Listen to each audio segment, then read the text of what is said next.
రాబోయే 5 ఏళ్లలో ఏపీని ఐటీ హబ్గా మార్చేందుకు మంత్రి లోకేష్ వ్యూహాత్మకంగా అడుగులు వేస్తున్నారు. ఐటీ, ఎలక్ట్రానిక్స్ రంగాలతో పాటు ఉపాధి కల్పన సబ్ కమిటీ చైర్మన్గా రాష్ట్రానికి పరిశ్రమలు రప్పించేందుకు కృషి చేస్తూనే 5 లక్షల ఉద్యోగాల కల్పన లక్ష్యంగా పనిచేస్తున్నారు. గతంలో మంత్రిగా పనిచేసిన అనుభవంతో రాష్ట్రంలో ఐటీ, ఎలక్ట్రానిక్స్ రంగాల అభివృద్ధిపై ఫోకస్ పెట్టారు. రాష్ట్రంలో పెద్ద ఎత్తున పరిశ్రమలను తీసుకొచ్చేందుకు మంత్రి నారా లోకేష్ కృషి చేస్తున్నారు. అంతర్జాతీయంగా వస్తున్న సాంకేతిక మార్పులకు అనుగుణంగా డీప్ టెక్ను అభివృద్ధి చేసి తద్వారా యువతకు ఉద్యోగావకాశాలు కల్పించాలని సంకల్పించారు. ఇందులో భాగంగా ఇన్నోవేషన్ యూనివర్సిటీ ఏర్పాటుకు ఫిజిక్స్ వాళ్ళతో ఎంఓయూ కుదుర్చుకున్నారు. గత 6 నెలలుగా లోకేష్ చేసిన కృషి ఫలితంగానే గూగుల్ క్లౌడ్, టీసీఎస్ వంటి కంపెనీలు రాష్ట్రంలో యూనిట్లను స్థాపించేందుకు ముందుకు రాగా ఇప్పటికే 5,000 మందికి ఉపాధి కల్పిస్తున్న హెచ్సిఎల్ మరో 15,000 మందికి ఉద్యోగాలు కల్పించేలా సంస్థను విస్తరించడానికి ముందుకొచ్చింది. లోకేష్తో చర్చల అనంతరం ఫాక్స్కాన్ సిటీ ఏర్పాటుకు ఆ సంస్థ ప్రణాళికలు రూపొందిస్తోంది. ఏపీలో పెట్టుబడుల ఆకర్షణే లక్ష్యంగా అక్టోబర్ 25 నుంచి వారం రోజుల పాటు లోకేష్ అమెరికాలో పర్యటించారు. సిలికాన్ వ్యాలీ, సీటెల్, న్యూయార్క్తో సహా ప్రధాన అమెరికా నగరాల్లో రోడ్ షోలు నిర్వహించారు. ఏపీలో పెట్టుబడి అవకాశాలపై ప్రపంచ స్థాయి టెక్నాలజీ సంస్థల సీనియర్ ఎగ్జిక్యూటివ్లతో చర్చలు జరిపారు.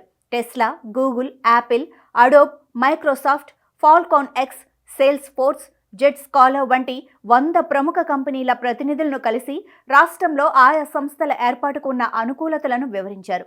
ఇన్వెస్టర్స్ ఫ్రెండ్లీ విధానాలతో నూతన ఐటీ, ఎలక్ట్రానిక్స్ పాలసీలను ప్రకటిస్తూ దేశంలో మరే రాష్ట్రంలోని లేని విధంగా ప్రోత్సాహకాలతో 2024-29 సంవత్సరాలకు ఆంధ్రప్రదేశ్ ఎలక్ట్రానిక్స్ తయారీ విధానం, Andhra Pradesh semi conductor and display fab policy, Andhra Pradesh information technology and global capability centres policy, Andhra Pradesh data centre పాలసీలను ప్రకటించారు. కేవలం ఐటీ, ఎలక్ట్రానిక్స్ శాఖ పరిశ్రమలపైనే కాకుండా ఇతర భారీ పరిశ్రమలను రాష్ట్రానికి రప్పించేందుకు ప్రయత్నాలు చేస్తున్నారు. లోకేష్ చొరవతోనే రెన్యూవబుల్ ఎనర్జీ రంగంలో 40,000 కోట్ల పెట్టుబడులకు టాటా గ్రూప్ సిద్ధమవ్వగా 65,000 కోట్లతో 500 కంప్రెస్డ్ బయోగ్యాస్ యూనిట్ల స్థాపనకు రిలయన్స్ ఎనర్జీ సంస్థ ఒప్పందం కుదుర్చుకుంది. ఆదిత్య మిట్టల్తో మంత్రి లోకేష్ జరిపిన వీడియో కాల్ చర్చలు ఫలించి 2 దశలుగా రాబోయే 10 ఏళ్లలో రాష్ట్రంలో 1,40,000 కోట్ల పెట్టుబడులు పెట్టేందుకు Arcelor Mittal, Nippon steel joint venture ముందుకొచ్చింది. ముంబైలో మంత్రి లోకేష్ జరిపిన చర్చల ఫలితంగా వేదాంత్ అనుబంధ సంస్థ సెరెంటింకి గోల్డ్ రాష్ట్రంలో భారీ పెట్టుబడులకు సంసిద్ధత వ్యక్తం చేసింది. రెన్యూవబుల్ ఎనర్జీ రంగంలో 60,000 కోట్లతో 10,000 మెగావాట్ల సామర్థ్యం కలిగిన ప్రాజెక్టులను స్థాపించేందుకు ఆ సంస్థ సిద్ధమైంది. రాష్ట్రంలోని మారుమూల ప్రాంతాల్లో సైతం కమ్యూనికేషన్ వ్యవస్థను అందుబాటులోకి తెచ్చేందుకు లోకేష్ పలు కీలక నిర్ణయాలు తీసుకున్నారు. యూనివర్సల్ సర్వీస్ ఆబ్లిగేషన్ ఫండ్ కింద చేపట్టిన 3 ప్రాజెక్టుల కోసం మొబైల్ టవర్లు, రైట్ ఆఫ్ వే కోసం భూమి కేటాయింపులు, అనుమతులు మంజూరు చేశారు.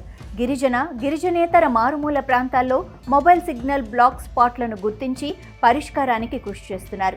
రాష్ట్రంలో ఈ గవర్నెన్స్ అమల్లో భాగంగా జీవోల జారీ రిజిస్టర్ పోర్టల్ను పునరుద్ధరించారు. ఈ కేబినెట్ ప్రాజెక్టును విజయవంతంగా అమలు చేస్తున్నారు.